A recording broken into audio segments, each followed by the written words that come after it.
Olá pessoal, tudo bem? Sou Rafael Escocuglia da Live University. Quero começar hoje com uma pergunta. Imagine que você tem que se deslocar numa cidade grande no horário de pico do ponto A para o ponto B.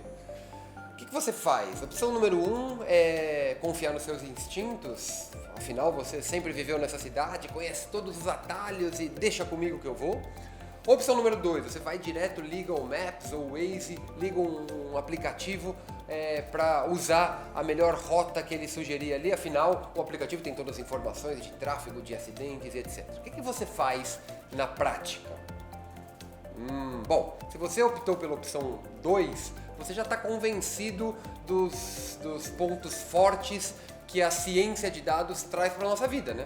Porque afinal, todo o algoritmo que está ali por trás do Waze é trabalho de um cientista de dados. É esse o profissional que faz esse tipo de desenvolvimento dentro das empresas. Show de bola! O que eu quero comentar aqui hoje é essa palavrinha que me incomoda muito e que muitas vezes eu não vejo sendo praticada nas iniciativas de ciência de dados dentro das empresas. Ciência. Será que de fato o cientista de dados está fazendo ciência, está pensando como um cientista no dia a dia? É sobre isso que eu quero conversar hoje. Então roda a vinheta e vem comigo.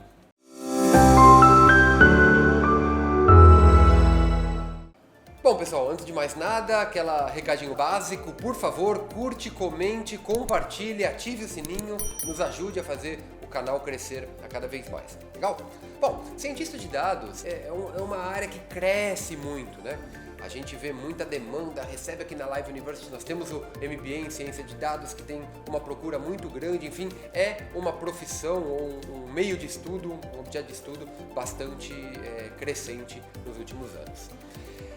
E é legal, para começar a explicar o meu ponto de vista, dizer que, na verdade, ciência de dados são 3 corpos de conhecimento, 3 linhas de conhecimento bastante distintas. O cientista de dados engloba competências de programação, de um lado, em várias plataformas diferentes, Python, R, etc., mas tem uma competência de linguagem de programação, de TI, infraestrutura e etc. Tem uma competência de matemática e estatística, é a segunda, certo? Para conhecer modelos, conhecer a matemática por trás dos modelos. E uma terceira competência que é de business, de negócio, para você conseguir aplicar em problemas reais, para trazer soluções que sejam relevantes para o negócio em si. Pois bem, isso mostra como é muito diferente as características dos profissionais que se rotulam atualmente como cientistas de dados. Eu posso ter pessoas que têm sua especialidade maior em matemática e estatística, tem outros que têm sua formação mais voltada para a tecnologia, enfim, temos diversos profissionais com características diferentes como cientistas de dados, e o que faz deles iguais, ou o que os torna, o ponto de comum entre eles é justamente o cientista. É dados, trabalham todos com dados, mas cientista. Em tese, o cientista de dados tem que ter uma formação sólida, por mais divergente que for a sua base acadêmica, tem que ter uma formação sólida em ciência, em fazer ciência.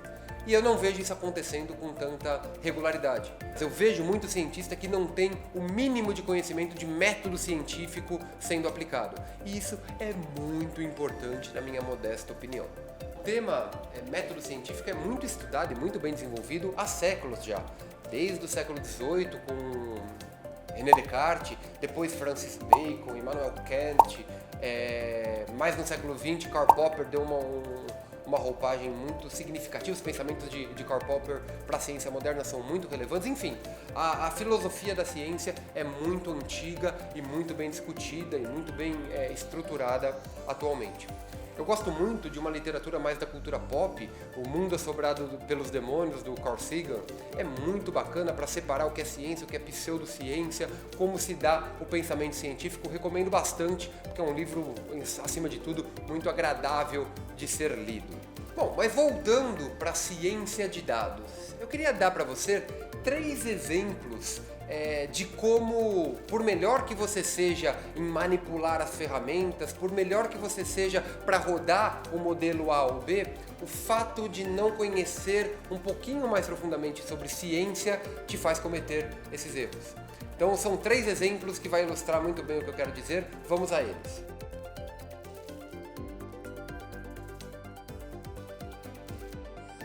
Qual é o valor de π, o número π? Obviamente que você deve saber que é 3,14, certo? Pois bem, segundo a Bíblia, não é. Segundo a Bíblia, π igual a 3. Sabia disso?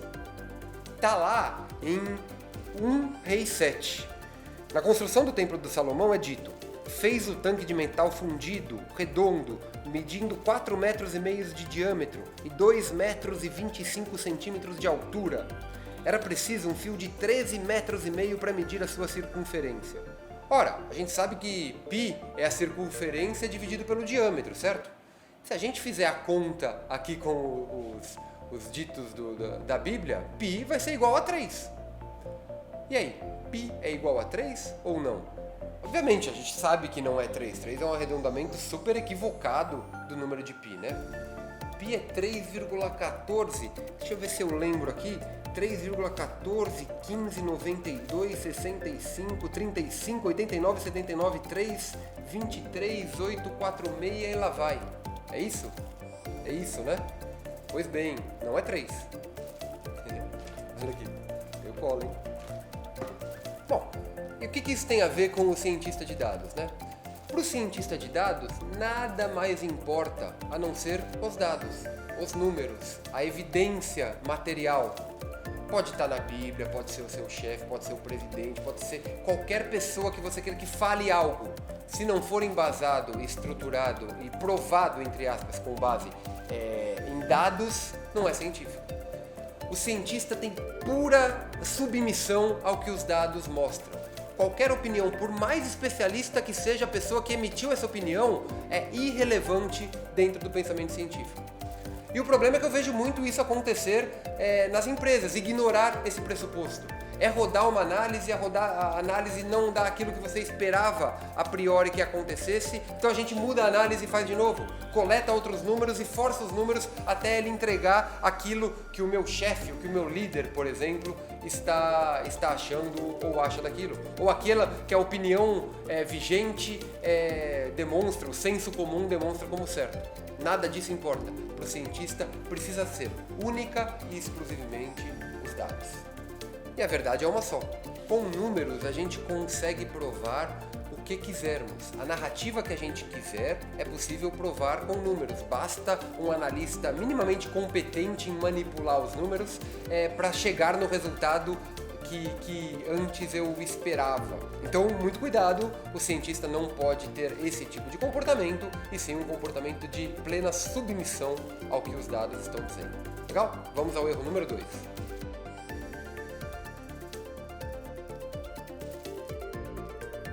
Ciência vive de experimentos. Experimentos. É a base para a construção do conhecimento, é fazer experimentos a todo momento, sempre. Isso é muito pouco comum nas empresas. O que é um experimento? Experimento, por exemplo, quando eu tento identificar se determinado componente farmacológico tem um efeito desejado. A gente pega lá dois grupos, um grupo que vai tomar placebo, um comprimidinho de açúcar, o outro vai tomar de fato aquele elemento e eu vou controlar aquele grupo para saber se houve um efeito positivo no grupo A em detrimento do grupo B. Legal? Isso é um experimento. Isso é rotina para o cientista. De qualquer área que seja, a gente deve buscar experimentos controlados desde que possível. Só que isso é muito comum dentro das empresas. Muitas não têm na sua cultura o espaço adequado para se fazer isso. Porque fazer experimento consiste eventualmente em erros, consiste a fim de construir o conhecimento, inovar em alguns pontos, aquilo dá errado e foi útil porque eu entendi que aquilo não deu certo, isso gerou um conhecimento a mais para mim, mas de fato foi uma operação que se mostrou ineficaz na prática e a gente tem muito pouco espaço cultural para isso acontecer. De fato, o cientista de dados deveria ser protagonista dentro das empresas. Deveria assumir o leme para fazer esse tipo de experiências em todas as áreas, seja em marketing, produção. Deveria ter uma abertura cultural que até pedisse para que esses experimentos acontecessem com mais frequência. Eu gosto muito do livro do Pfeffer e do Sutton, A Verdade dos Fatos, fica aqui a recomendação, e ele fala que nós devemos considerar a empresa como um protótipo acabado. Ou seja, está rodando, está entregando seus produtos e serviços, mas é sempre um protótipo, sempre experimentando coisas novas, abstraindo o resultado daquilo e evoluindo o conhecimento. Quem faz isso é o cientista de dados. Mas é pouco. Muitas vezes o cientista trabalha com o banco de dados que já existe, com dados transacionais que não foram manipulados com o real interesse de se testar uma alternativa. A gente trabalha muito com histórico e muito pouco com simulações. É verdade que hoje está muito mais comum a execução de testes AB. Áreas como marketing, por exemplo, está usando muito isso em campanhas digitais. Teste AB está cada vez mais presente no dia a dia, no linguajar e nas práticas organizacionais do dia a dia. Mas muitas vezes é feito sem o devido método, né?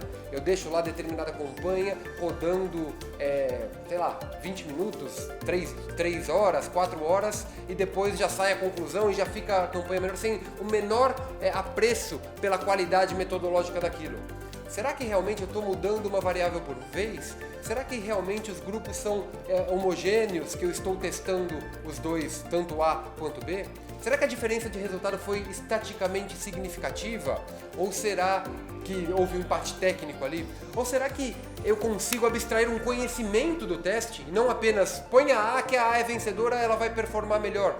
Mas que conhecimento eu abstraio daquilo para não errar no futuro e para replicar aquele conhecimento para o futuro? Muitas vezes todos esses porquês são ignorados. Então, embora seja feito um teste AB, um teste do tipo protótipo, tipo grupo de controle, grupo de intervenção, esses testes não são utilizados para abstrair conhecimento organizacional a partir daquilo. Isso é uma lacuna muito grande, na minha modesta opinião.